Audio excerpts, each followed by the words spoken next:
미디어 협동조합 국민TV 개국기념 특강 신춘 2014 대한민국을 말하다. 미디어 협동조합 국민카페 온에어가 국민TV 개국을 맞아 주간 특강을 마련합니다. 대한민국의 언론, 법조, 경제, 안보, 사회 각 분야의 전문가들이 나서 2014년 대한민국의 현실과 미래를 짚어냅니다. 3월 24일 월요일 서화숙 한국일보 선임기자, 3월 25일 화요일 이정열 전 창원지법 부장판사, 3월 26일 수요일 선대인 경제연구소장, 3월 27일 목요일 김종대 디펜스 21 플러스 편집장, 3월 28일 금요일 홍세화, 말과 활 발행인이 시대의 화두를 제시합니다. 3월 24일부터 28일까지 서울 마포구 월드컵로 37 국민카페 온에어의 조합원과 애청자 여러분의 많은 참관을 기대합니다.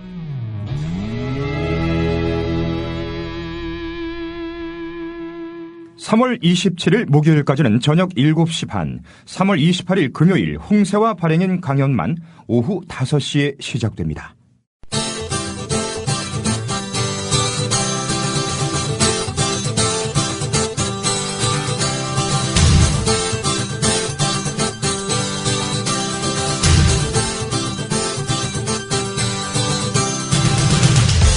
투박하지만 정직하다. 비평을 비평하는 남자 서영석. 그가 바라본 세상. 사설과 칼럼을 통해 오늘을 짚어본다. 서영석의 라디오 비평.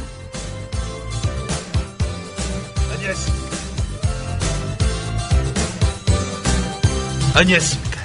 서영석입니다. 예, 이렇게 말씀하셔야 할 서영석 이사는 다음 주 월요일부터 다시 마이크 앞에 섭니다. 서영석 이사를 대신해서 이번 한 주간 라디오 비평을 진행하는 김용민입니다. 아유, 쉽지 않네요. 예. 이거 마치고 또 15분 사이에 정오종합 뉴스 준비해야 하고요. 예. 정신없습니다. 이 일을 설렁설렁 하셨던 서영석 이사, 정말 대단한 분이란 걸 다시 한번 또 실감하게 됩니다. 비가 오다가 그쳤다. 이곳이 박정희 전 대통령의 어리 있는 곳 아니냐. 위에 계신 박 전 대통령이 멈추신 것이다. 예. 오늘이 3월 27일이죠. 어제 오후에 있었던 일이군요. 경북 구미 상모 사곡동 박정희 전 대통령 생가 옆 터에서 열린 새마을운동 테마공원 조성사업 기공식에서 새누리당 소속의 남유진 구미시장이 환영사를 시작하면서 이렇게 말했다고 합니다. 비를 그치게 하신 박정희 전 대통령. 네. 이 말이 나오자마자 빈축과 야유가 들리는 게 아니라 곳곳에서 박수가 터져 나왔다고 합니다. 남유진 시장은 이어서 구미는 관광과 박정희 대통령, 새마을운동이 연결돼서 완성된 도시가 될 것이다. 이렇게 말을 했습니다. 지난해 11월 14일에 박정희 전 대통령 생가에서 열린 박정희 대통령 탄신제에서 기념사를 할 때도 남유진 시장, 박정희 대통령은 반신반인으로 하늘이 내렸다는 말밖에는 할 말이 없다. 이런 말을 했습니다. 반신반인. 한 사람이 있는데 반은 신이고 반은 인간이다. 이런 얘기입니다. 예. 반신반인. 이 말은요, 헤시오도스의 신통기라고 있습니다. 고전 중에. 이 신통기에서 나온 말입니다. 먼 옛날 지상에는 황금의 시대와 은의 시대가 있었습니다. 황금 시대, 이런 말 많이 쓰죠. 황금 시대는 뭐 어디와 비교할 여지가 없이 가장 훌륭한 시대, 가장 행복한 시대, 가장 안락한 시대를 말합니다. 황금 시대. 또 은의 시대. 이 시대의 인간들은 매우 착하고 성실했기 때문에 신들은 인간과 더불어서 땅에 내려와 함께 살았습니다. 자, 그러다가 청동의 시대에 사람들은 육체적으로 강인하지만 전쟁 때문에 자멸합니다. 자, 이어지는 영웅의 시대. 영웅의 시대는 귀족과 함께 반신반인으로 이루어지는 그런 시대입니다. 반은 신이고 반은 인간인 반신반인. 부모의 한쪽은 신이고 다른 한쪽은 인간이었던 거지요. 신의 버금가게 강력한 힘을 가졌지만은 신의 영역을 넘보는 본성 때문에 신에게 끊임없이 핍박받습니다. 이 영웅의 시대는 그러니까 신과 인간이 대립을 하는, 충돌을 하는 그런 시대인 거지요. 반인 반수, 인간이 선망하는 영웅이지만 결국 인간의 운명을 벗어나지 못하는 나약한 존재인 겁니다. 제우스의 아들 대영웅 헤라클레스는 온갖 역경을 딛고 마침내 신이 됐지만 여하간 그렇게 신을 지향했던 인간의 욕망, 그 욕망이라고 하는 것이 신의 온전함, 또 인격적으로 완벽함, 이걸 말하는 것이 아니라 무한한 힘을 갖고자 하는 그런 욕망에 기초한 그런 야욕 아니었겠습니까? 왜 신이 되고자 했겠습니까?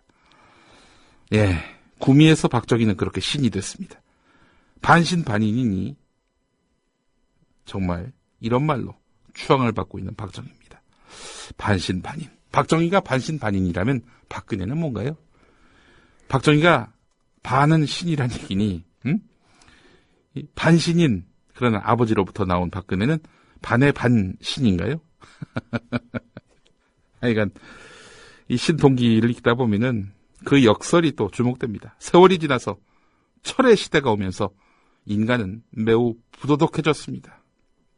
반신반인을 추구했던 그 시대 이후에 도래한 철의 시대. 이 시대의 인간은 매우 부도덕해졌고 신들은 더 이상 타락한 땅 위에서 인간과 더불어 살 수 없게 됩니다. 철의 시대는 고통, 비참, 부패, 노쇠, 사망과 같은 것들로 점철되어 있습니다. 지금 우리가 살고 있는 그런 시대의 상황과 뭐가 다릅니까? 우리는 황금 시대를 꿈꾸고 있습니다. 그러나 현실은 철의 시대입니다. 철의 여인 대철을 본받겠다던 반의 반신 박근혜의 시대이기 때문입니다. 이 사실 신화가 아닌 그런 인간 세계에서 신이 된 사람도 있습니다. 중국의 공자, 관우 이런 사람들인데 유교를 체계화한 공자야 그렇다 치더라도 관우가 신으로 추앙받게 된 것을 두고 여러 가지 해석들이 나오고 있는데요. 유비, 장비와 도원결의를 한 다음 평생 의리를 저버리지 않는 그런 충심을 높이 평가했다고 하는데 말이죠. 박정희는 도대체 어째 신으로 여기는 사람들이 있어요. 보면은 박정희를 반신이 아니라 완전한 신으로 여기는 사람들도 있거든요. 도대체 박정희 무엇 때문에 그를 신으로 추앙하는 것일까요? 의리도 없는데 말이죠. 이 관우처럼 의리라도 있으면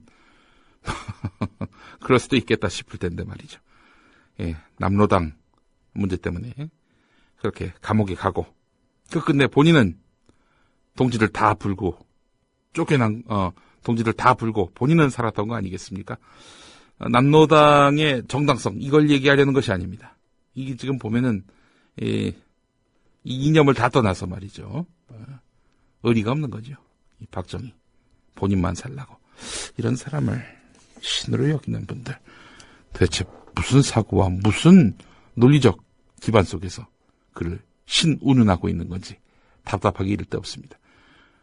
그것도 다름 아닌 이 공직자 기초자치단체장인 구미시장이 말이죠.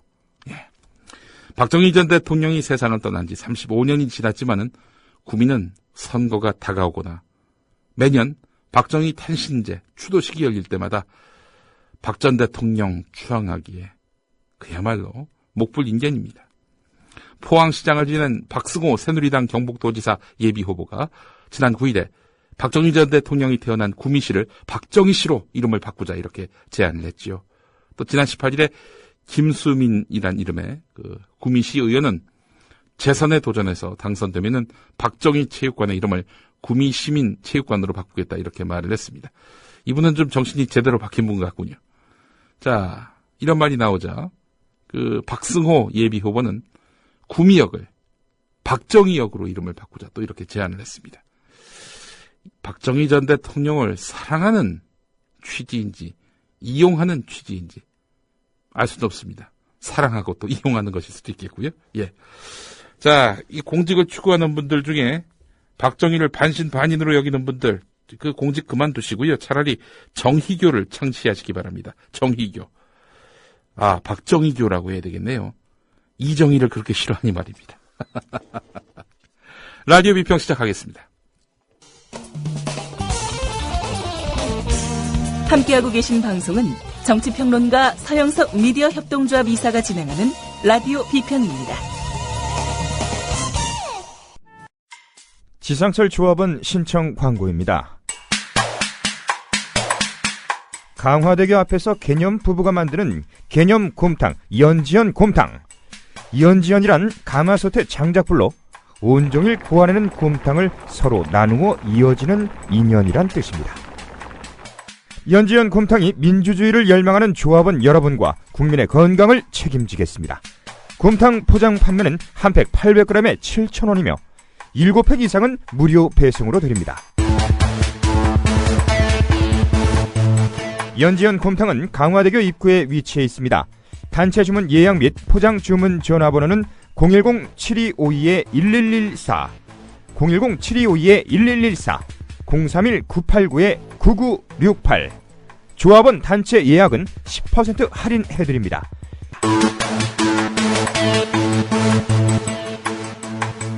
포장 판매 금액의 10%는 국민TV 후원금으로 쓰입니다. 네, 오늘 한겨레 신문 칼럼을 읽어보겠습니다.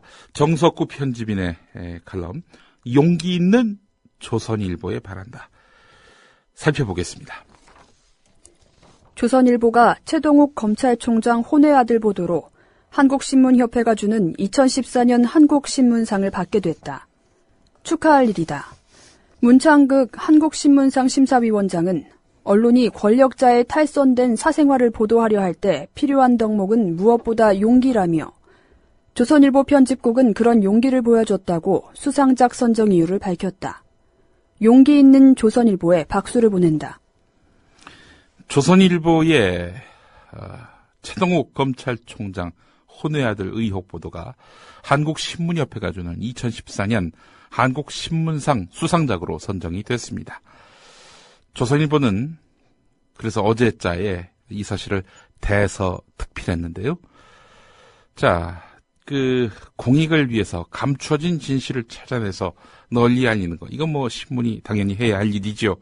그 일을 해서 충실히 해서 상을 받게 된다면 말 그대로 박수 받을 일입니다. 그러나 조선일보의 그 최동욱 총장 관련한 보도가 과연 그런 경우인지 심히 의심스럽습니다. 물론 중앙일보 출신의 문창극 한국신문상 심사위원장은 그렇게 생각한지 모르겠습니다. 그러나 수상작으로 뽑힌 조선일보의 그 보도는 처음부터 권력의 청부를 받아 쓴 것이 아니냐, 이런 의구심을 자아내고 있습니다. 이에 대해서 조선일보는 명쾌한 해명을 내놓지 않고 있습니다. 자, 일단 신경민 새정치민주연합 의원의 말에 따르면은 작년 8월까지 청와대 민정수석을 지낸 곽상도 씨, 이 양반이 조선일보 고위 간부를 만나가지고 최동욱 총장 관련한 첩보를 전달했다, 이렇게 밝히지 않았습니까? 신경민 의원이 말이죠. 자, 이런 와중에 그로부터 며칠 뒤 조선일보가 대대적으로 보도했단 말이죠. 물론 조선일보는 부인합니다. 자기들이 4월부터 이런 첩보가 있어서 직원들, 기자들이 그야말로 신발 밑창이 닳도록 뛰어다녀서 확인한 사실이어서 보도한 것이지 권력과의 이른바 고공거래는 없었다, 이렇게 이야기했습니다.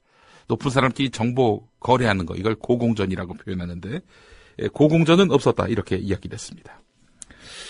자, 그런데 최근에 지금 청와대 국정원을 비롯해서 서울시, 서초구청, 국민건강보험공단, 이 광범위하게 최동욱 전 총장의 혼외자로 알려진 최모군, 그리고 그의 어머니 임씨, 이 두 사람에 대한 개인정보 유출 사건이 이 권력형 불법 개인정보 확보로 지금 짐작이 되는 여러 가지 상황들이 나오고 있습니다.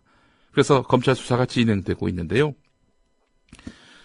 이에 대해서 조선일보는 그 청와대가 내사를 한 것은 맞는데 우리하고는 다르다. 그쪽은 내사했다가 결국에는 아무 혐의가 없는 걸로 종결을 시키지 않았는가? 그러나 우리는 더 취재를 해서 사실로 확인했다. 이렇게 이야기를 하고 있습니다. 다시 요약하자면은 청와대도 내사한 사건이지만 청와대는 진상을 밝혀내지 못했고 조선일보는 별도로 취재를 해서 결국 진상에 다 다가갔다. 이런 이야기 아니겠습니까? 사실일까요? 계속 읽어보겠습니다. 하지만 우리는 안다. 그 보도 이면에 어떤 일이 벌어지고 있었는지를. 조선일보에 혼외아들 보도가 있기 석 달 전쯤 혼외아들로 지목된 최아무개군의 개인정보 수집에 국가정보원은 물론 청와대까지 동원된 사실이 최근 속속 드러나고 있다. 지난해 6월 10일과 11일 이틀에 걸쳐 국정원과 청와대 총무비서관실을 비롯한 민정수석실, 고용복지수석실, 교육문화수석실 등에서 최 군의 개인정보 확보에 나섰다. 한마디로 정권 차원에서 전방위적으로 최 전 총장 혼외아들서를 확인하려 한 것이다. 그리고 9월 6일 조선일보가 최동욱 검찰총장 혼외아들 숨겼다고 보도를 했고 그 뒤 일주일 만에 최 총장은 사퇴를 표명하고 검찰을 떠났다. 그때 무슨 일이 있었습니까? 박근혜 후보가 대통령으로 당선된 18대 대통령 선거 과정에서 국정원이 조직적으로 개입했다는 정황을 최동욱의 검찰이 잡았습니다. 그래서 원세훈 전 국정원장을 공직선거법 위반 혐의로 6월 11일에 기소를 했습니다.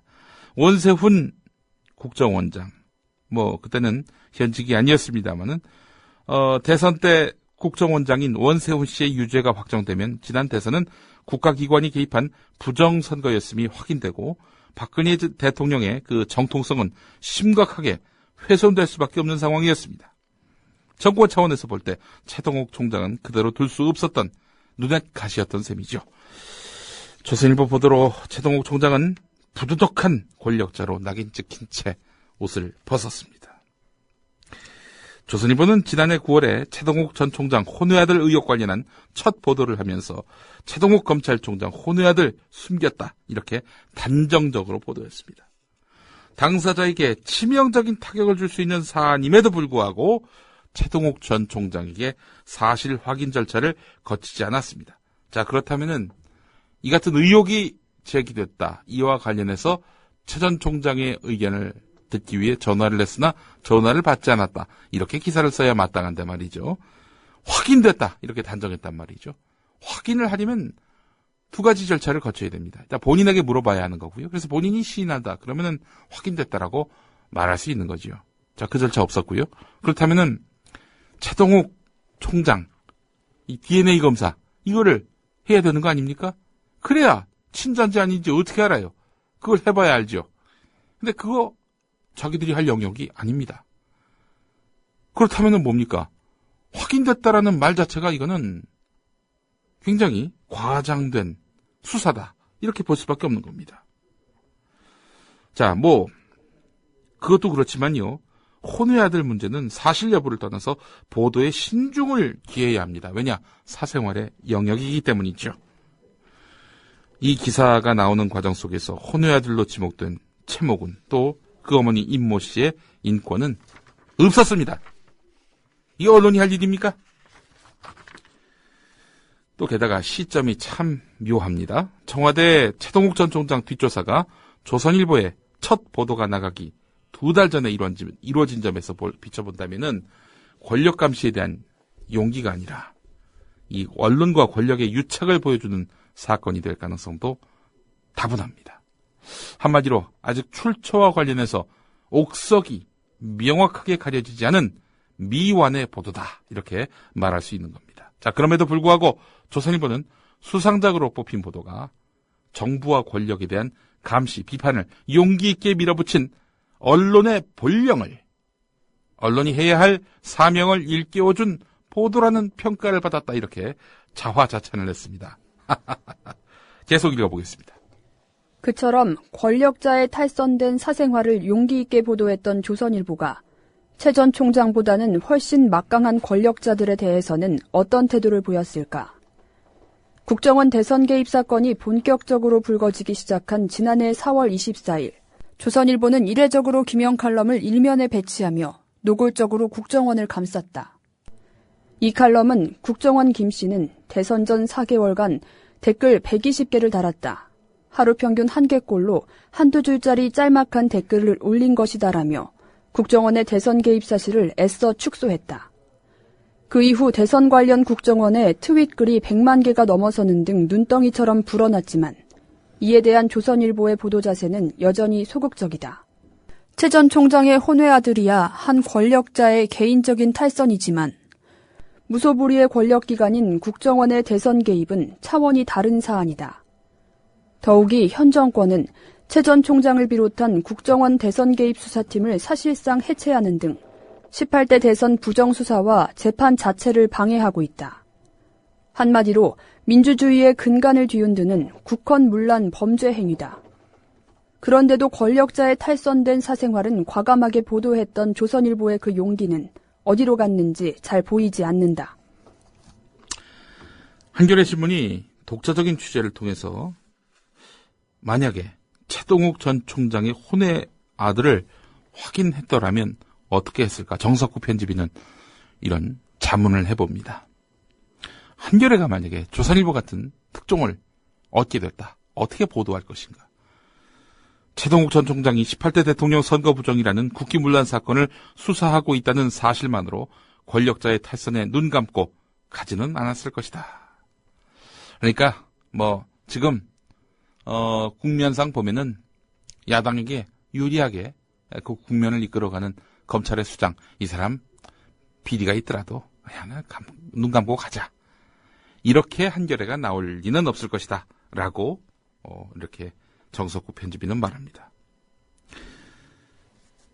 그러면서 그뿐 아니라 동시에 그보다 훨씬 막강한 권력기관의 범죄 행위에 대해서는 더욱 엄정한 잣대를 들이댔을 것이라는 점은 분명히 말할 수 있다라고 이야기했습니다. 최동욱 전 총장의 그런 비위와 관련해서 보도할 건 보도하되, 하지만 권력기관의 범죄 행위, 그러니까 대선 개입, 이것과 관련해서도 우리는 할 말을 하겠다. 더 엄정한 잣대를 들이대겠다. 이렇게 공언을 한 겁니다. 더욱이 최근의 그 보도와 검찰 수사를 통해 드러난 대로 최동욱 전 총장 혼외아들 정보 유출은 국정원 대선 개입을 파헤친 최동욱 전 총장을 찍어내려고 청와대 비서관실이 총동원돼서 밀실에서 기획되고 저질러진 것이라는 정황이 속속 드러나고 있는 상황 아닙니까? 수사에 따라서는 그렇게 확보한 정보가 어떻게 유통됐는지도 밝혀질지 모르겠습니다. 그러니까 조선일보가 결국에는 이런 불법적인 민간인 사찰을 통해 얻은 정보로 그 특종을 한 것이 아니겠는가. 그런 의문이 풀릴 수도 있다. 이런 이야기입니다. 만약에 그렇다면 진짜 권력 차원에서 최동욱 전 총장의 주변인, 그러니까 임모 씨 모자에 대한 개인정보를 불법적으로 유출해서 그 정보를 토대로 조선일보 특종이 작성된 것이라면 그럼 조선일보는 이제 그 상 받고 자화자찬한 만큼 욕을 먹어야 되겠죠. 한국신문상은 조선일보가 아니라 청와대가 수상을 해야 되겠죠. 예, 계속 읽어보겠습니다. 그래서 용기 있는 조선일보에 권한다. 최 전 총장의 사생활 캐기에 들이대는 용기와 노력의 10분의 1만이라도 최고 권력기관인 청와대와 국정원의 불법 행위를 밝히는 데 사용하기를.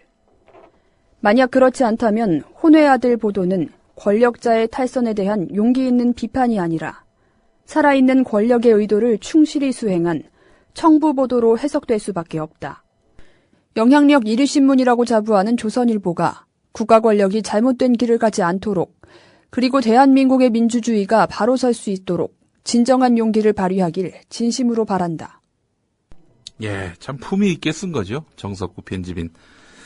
근데 이 말들을 품위 다 버리고 한마디로 요약하자면 깝치지 말라. 이런 얘기로 요약할 수 있을 것 같습니다. 조선일보를 상태로 말이죠. 자, 오늘 사설에도 관련한 내용이 있습니다. 사설 내용 일부를 제가 읽어드리겠습니다. 더 가관인 것은 조선일보가 수상 결정을 전하는 소식에서 미국의 퓰리처상을 소개한 점이다. 퓰리처상, 이거는 언론의 노벨상이라고 불리는 상이죠. 이 상을 수상한 언론인은 참 영예롭습니다.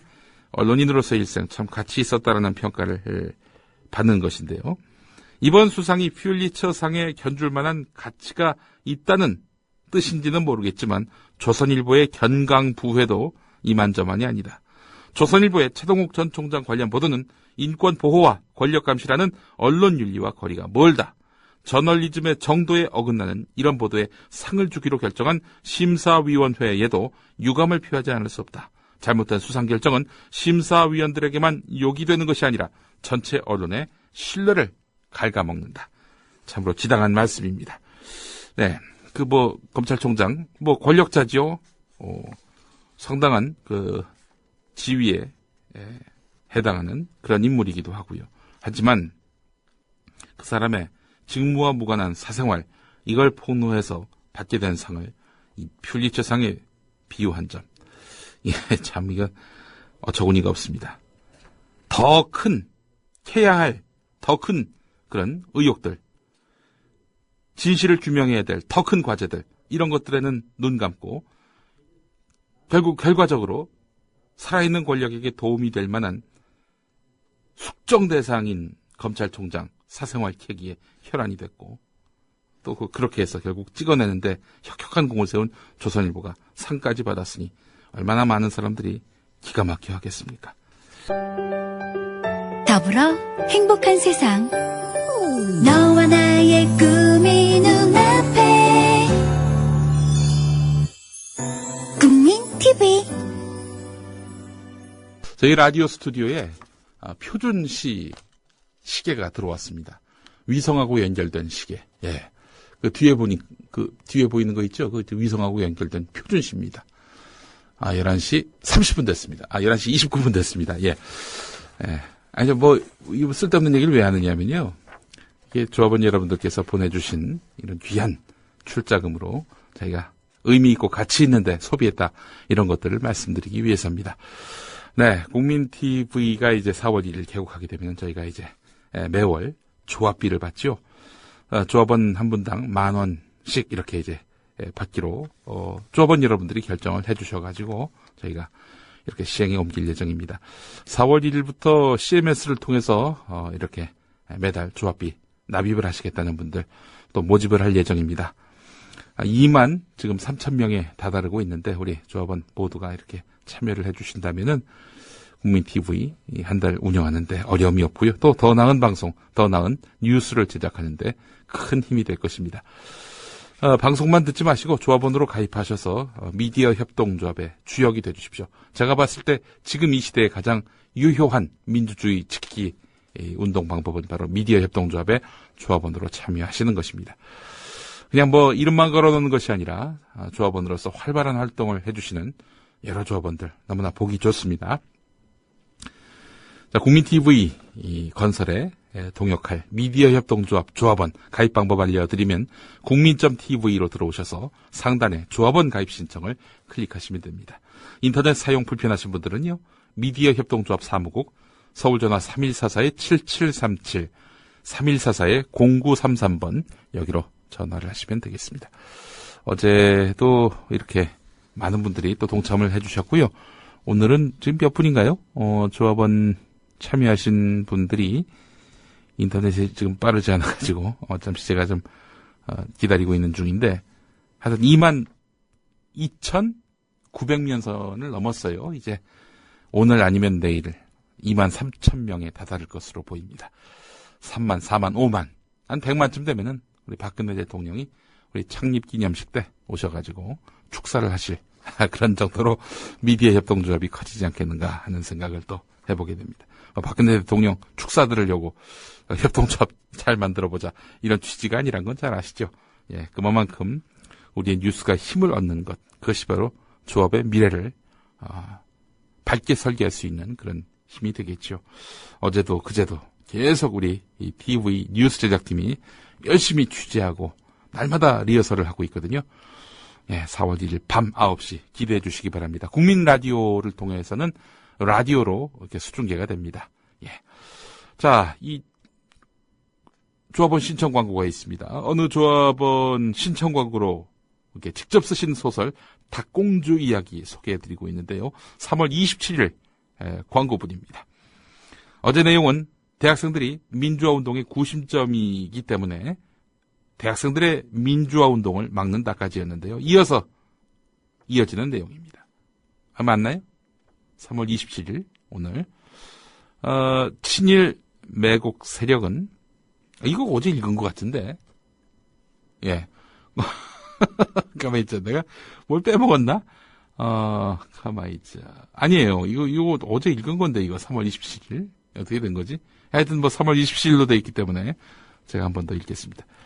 어제 내용은 대학생들이 민주화 운동의 구심점이기 때문에 대학생들의 민주화 운동을 막는다까지였는데 이어지는 내용입니다. 친일 매국 독재 세력은 좀 더 복잡한 계획을 세웠어요. 등록금을 대폭으로 올려서 대학 다니면서 알바도 하게 하고 일하랴 공부하랴 정신없게 만드는 작전이었어요. 대학생들은 학교 일, 스펙 쌓기 같은 삼중고에 시달리게 되었어요. 엄청난 등록금, 학점, 영어 경쟁 그리고 취업 경쟁을 시켜서 친일 매국 독재 세력에 착취해서 벗어날 수 없도록 올감했어요. 예, 이런 내용입니다. 3월 27일 분이 그러한데요. 예, 닭공주 이야기 내일 또 기대해 주시기 바라겠습니다.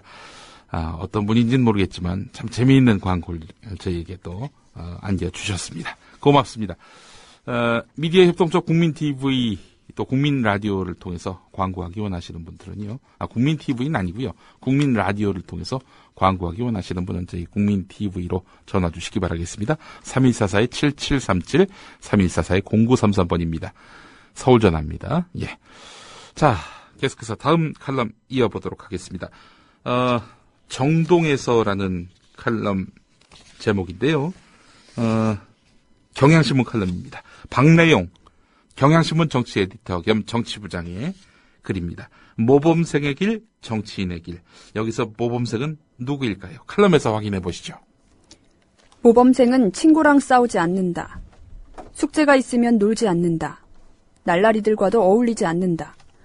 선생님 말씀을 잘 듣는다. 욕도 안 한다. 무엇보다 공부를 잘한다. 말이 쉽지 모범생의 길이라는 게 쉬운 게 아니다. 안철수는 모범생이다. 서울대 의대, 펜실베이니아 MBA, 잘나가는 벤처 기업인으로 일탈을 모르고 살아왔다. 싸워본 적도 날라리들과 지내본 적도 없을 것이다. 그런 그가 정치에 입문한 뒤 혼수 상태다. 통합신당 창당은 밀실에서 뚝딱 합의했다가 당이 개인의 소유물이냐는 비판을 받았다. 6.15 14 남북선언은 정강에서 삭제한다고 말했다가 여론의 지탄을 받자 몰랐던 일이라고 오리발을 내밀었다. 그러고는 실무자에게 책임을 돌렸다. 잘못을 시인하는 용기도 없었고 책임지는 자세도 보여주지 못했다. 안철수는 즉시 정강을 초안한 윤영관을 잘랐어야 했다. 범생이는 그러지 못했다. 이 모범생이 결국 안철수 새정치민주연합의 공동대표를 말하는 거였군요. 기초선거 무공천 약속은 신당 전체를 꽁꽁 결박해 놓고 있다. 모범생은 약속을 지키려 한다. 미생은 폭우가 내려서 물살이 밀려와도 끝내 다리 밑을 떠나지 않고 기다리다가 교각을 끌어안고 죽었다. 후대의 사람들은 미생의 약속을 작은 명분에 집착하는 고지식하고 융통성 없는 사례로 말하고 있다. 장자는 쓸데없는 명분에 빠져서 목숨을 가벼이 여기는 인간은 진정한 삶의 길을 모르는 놈이라고 했다. 아이고, 이 미생, 이렇게 비유를 했군요. 또, 진정한 삶의 길을 모르는 놈이라고 또 비유를 했군요. 박내용 정치부장에게 많은 사람들이 묻는다고 합니다. 안철수는 어떤 사람이냐고. 이에 대해서 박내용 정치부장은 나도 모르겠다. 그러면 사람들이 또 묻습니다. 안철수는 깜냥이 되느냐고. 이에 대해서 박내용 정치부장, 나도 알고 싶다. 이렇게 말을 했다고 하는데요. 새정치를 기치로 독자 창당에 나선 지 37일 만에 깃발을 내렸는데 현실적 한계에 부딪혔거나 미천이 바닥났거나 둘 중에 하나 아니겠는가, 이렇게 박내용 정치부장은 말하고 있습니다. 계속 읽어보겠습니다. 신당의 지지율은 이제 20%대로 추락했다. 그가 몇 번 헛발질을 하는 사이 안철수 효과는 바람 빠진 풍선처럼 쪼그라들었다. 안철수는 미디어와 여론조사가 결합한 이미지 정치의 대표적 사례다. 서울대 강원택 교수. 정치적으로 무엇을 만들어내는 것이 아니라 미디어가 받기 좋은 상품으로 정치를 하고 있다. 박상훈 후마니타스 대표의 말이다. 안철수는 곱씹어들어야 한다. 지금 안철수의 새 정치는 약속을 지키는 정도의 수준이다. 약속을 지킨다는 정치는 유리그릇과 같다. 정치의 원형이 윤리라면 김수환 추기경과 법정 스님이 했어야 한다. 은총은 만인에게 줄 수 있지만 정치는 모든 사람을 만족시킬 수 없다. 논쟁과 충돌을 피하려는 것은 정치가 아니다. 논쟁과 충돌을 피하는 것은 정치가 아니다. 이 말을 들으니까 말이죠. 중용에서 나왔던 말이 있습니다. 서생의 문제인식과 상인의 현실감각. 이 말이죠. 선비로서 이론적으로 문제에 대해서 인식하고 또 이 문제에 대해서 짚어내고 대안을 찾고 그럴 수 있죠. 그러나 상인의 현실 감각이 없다면 그것은 의미가 없다라는 얘기입니다. 정치인이야말로 상인이죠. 저잣거리에 나가서 구르고 또 더러워지고 씹히고 이런 것들을 피하지 말아야 된다는 겁니다. 종교인들은 이런 고상함을 유지를 해야 되겠죠. 그러나 정치인들은 피를 안 묻히기 위해서, 흙을 안 묻히기 위해서 고고한 척 이렇게 나왔다가는 망할 수밖에 없다는 겁니다. 정치가 본디 그렇다는 겁니다. 예. 안철수 현상은 새로운 패러다임에 대한 희망의 표현이었죠. 개인에 대한 기대라기보다는 한국 정치개혁에 대한 열망이 안철수라는 인물을 통해서 표출된 것이죠. 안철수가 예뻐서가 아니고 안철수가 없더라도 홍길동이든 이몽룡이든 국민들은 다른 누군가를 찾았을 것이란 이야기입니다. 천지인이 맞아떨어지는 꼭지점에 안철수가 있었다는 얘기입니다. 이 사실 저는 낙곰수 현상이라고 또 누군가 이야기를 하던데요. 낙곰수 현상은 낙곰수를 만들고 참여했던 네 사람의 것이 아니죠. 네 사람의 인기에 기반한 것도 아니고요. 낙곰수를 지지했던 거는 새로운 언론에 대한 열망, 그 열망 아니겠습니까? 그 열망에 천지인의 꼭지점에 낙곰수가 있었던 거 아니겠습니까? 저는 그래서 국민TV 미디어 협동조합 만들자고 제안한 사람으로서 이런 취지의 말씀을 드리고 싶습니다. 이게 낙곰수 방송이냐 이렇게 얘기하는 분들이 있는데 그건 낙곰수를 굉장히 우습게 아는 분들 이야기죠. 낙곰수 한때 또 팬덤 현상이다 해가지고 낙검수 지지하신 분들을 그야말로 포위를 했던 좀 정신적으로 이상한 사람인 것처럼 이렇게 몰아세웠던 그런 시도들이 있었죠. 실은 있었습니다. 참 마음이 아팠는데 말이죠. 근데 그분들 대다수는 언론의 변화, 정치의 혁신을 기대했던 그런 건강한 시민들이었습니다. 낙곰수 현상을 긍정적으로 이어받아서 항구적인 민주주의의 힘으로 동력으로 만들기 위한 방법이 무엇이 있을까 생각을 해봤는데 그것이 바로 새로운 언론의 건설이었습니다. 새로운 언론, 남들이 하는 그 영역이 아니라 남들이 안 하는 매일 TV 뉴스를 만들어내는 그런 방송, 그 방송을 만들어보자라는 것이 미디어 협동조합을 해봅시다라고 제안한 저의 취지입니다. 낙곰수의 일원으로서. 그렇기 때문에 낙곰수의 어떤 시대정신, 낙곰수를 지지하셨던 분들의 그 마음을 담았을 뿐이지 미디어 협동조합은 낙곰수의 시즌2거나 혹은 변형된 형태의 낙곰수다 이렇게 말할 수는 없는 겁니다.